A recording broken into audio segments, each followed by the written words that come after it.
Welcome to my YouTube channel Saraswati commerce academy. तो friends, आज हम करने वाले हैं अपना +1 अकाउंट्स का चैप्टर नंबर 18, ठीक है, जिसका नेम है बिल ऑफ एक्सचेंज। और आज का जो हम टॉपिक करने जा रहे हैं वो है मोस्ट इम्पोर्टेंट, ठीक है।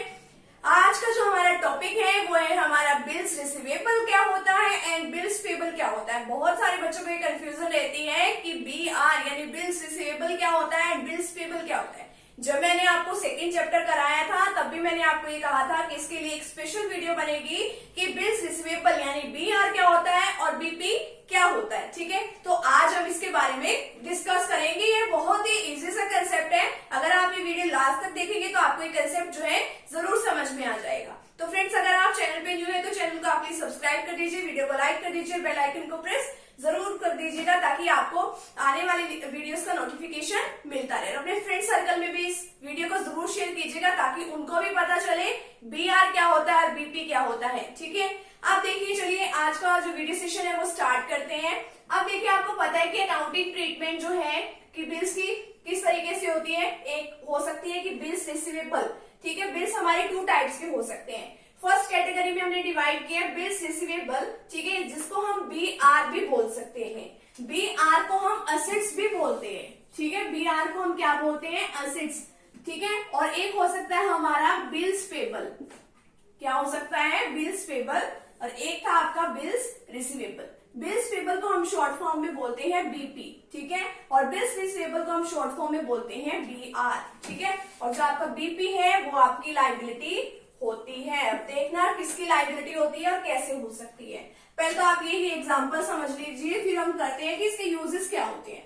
अब देखिए, एक है A, ठीक है, एक है B, ठीक है। A एक बिजनेसमैन है, उसने क्या किया, ठीक है, बिजनेसमैन है ये, उसने B को क्रेडिट पे गुड्स को सेल कर दिया, ठीक है। गुड्स को इसने सेल करा, किसको किया? B को, ठीक है। अब इसको विश्वास नहीं है कि जो B है, चलो विश्वास B है, चलो फिर भी इसने क्या किया कि जो A है ना, उसने क्या किया, B के नाम पे एक बिल लिखा, बिल लिख दिया। उसके अंदर उसने अपनी सारी टर्म्स लिख दी कि इतनी तारीख को मेरे को पैसे दे देना, यानी कि इतनी डेट पे दे देना, इतनी पेमेंट कर देना, वहां दे देना पैसे, सब कुछ उसने उस टर्म्स एंड कंडीशन में लिख दिया। और वो बिल किसके पास उठा के पहुंचा दिया? वो बिल दे दिया उसने B को, ठीक है। उसने क्या दे दिया? B को बिल दे दिया। अब बिल लिखा किसने है? A ने लिखा है, तो इसलिए इसको बोलते हैं हम ड्रॉअर। बिल लिखने वाले को हम बोलते हैं ड्रॉअर। जिसके नेम पे बिल लिखा गया है उसको बोलते हैं हम ड्रॉई। क्या बोलते हैं? ड्रॉई या फिर एक्सेप्टर बोल सकते हैं। अब A ने B को बिल लिखा है, B ने क्या किया? इस बिल को एक्सेप्ट कर लिया। एक्सेप्ट करने के बाद अपने सिग्नेचर भी कर दिए, ठीक है, यानी कि आपको पेमेंट देने के लिए बिल्कुल तैयार है। जब उसने सिग्नेचर करके ये बिल A को वापस किया, जब इसने सिग्नेचर करके ये बिल A को वापस कर दिया, तो A के लिए यही बिल क्या कहलाया?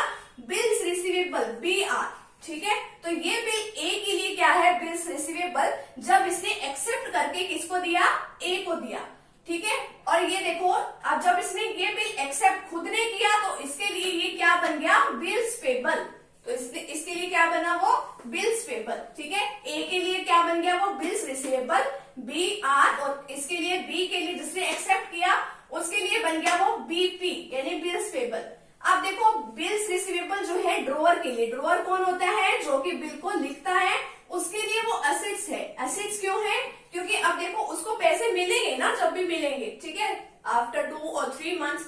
अब ये देखिए बिल्स पेबल क्यों है? अब यहाँ पे जो ड्रॉई है, ठीक है, और जो एक्सेप्टर है जिसने बिल को एक्सेप्ट किया है, उसके लिए क्या बन गई? लायबिलिटी बन गई। अब इसने एक्सेप्ट कर लिया, अब इसको देना तो पड़ेगा, ठीक है। लायबिलिटी एक तरह की रिस्पॉन्सिबिलिटी होती है। तो अब ये है हमारा ये टॉपिक बिल्स रिसीवेबल का और बिल्स पेबल का, ठीक है। उम्मीद है मुझे ये समझ में आपको आ गया होगा। अब देखिए, इसके कुछ यूजेस भी हैं BR के। क्या यूजेस है? He may keep it till the date of maturity. अब ये खुद भी डेट ऑफ मैच्योरिटी तक खुद भी बिल रख सकता है। अब मान लो A ने जो B को बिल लिखा है, अब उसमें क्या कहा है कि आफ्टर 2 मंथ्स आपको पेमेंट करनी है, ठीक है। अब मान लो उसने 1 जुलाई को उसने बिल लिखा, ठीक है, 1 जुलाई को उसने बिल लिखा, उसने क्या कहा? 2 मंथ्स के आफ्टर, यानी 2 मंथ्स आफ्टर आपको पेमेंट करनी है, यानी कि 1 सितंबर को पेमेंट करनी है। फर्स्ट सितंबर ही बना। और आपने इस पे क्या पढ़ा था, डेट ऑफ मैच्योरिटी में आपके 3 डेज किसके ऐड होते हैं, ग्रेस पीरियड के ऐड होते हैं। तो यानी कि इसके अंदर 3 डेज और ऐड कर दीजिए, यानी कि आपको 4 सितंबर को आपको 4 सितंबर को आपको पेमेंट मिल जाएगी। अगर ये 4 सितंबर यानी 4 सितंबर तक बिल को जो ये ड्रॉअर है अगर अपने पास रख लेता है तो बिल की पेमेंट इसी को मिल जाएगी, ठीक है। तो ये अपने पास भी रख सकता है। नेक्स्ट है he may discount it with the banker before the date of maturity. अगर ये 4 सितंबर से पहले, ठीक है, अगर इस पर्सन को ए को पहले ही पैसे की जरूरत आन पड़ी तो अब ये कहां जाएगा, ये सीधा जाएगा बैंक के पास। बैंक के पास जाएगा और अपने बिल को क्या करा लेगा, वहां से डिस्काउंट करा लेगा। अपने बिल को क्या करा लेगा, वहां से बैंक में जाके डिस्काउंट करा लेगा। डिस्काउंट कराने का मतलब क्या है, बैंक इसको इस बिल रिसीवेबल के नाम पे अब ये बैंक को जाके क्या पकड़ा देगा, अपना ये बिल्स रिसीवेबल ये पकड़ा देगा कि जब भी आपको बिल पेमेंट करेगा तो ये आपको पेमेंट सीधा डायरेक्ट कर देगा। और बैंक क्या काम करेंगे, बैंक क्या करेगा, जो ये डिस्काउंट पे काट देगा इसको। मान लो इसका बिल था 10,000 रुपीज का, ठीक है, बैंक अपने कुछ चार्जेस काट लेगा।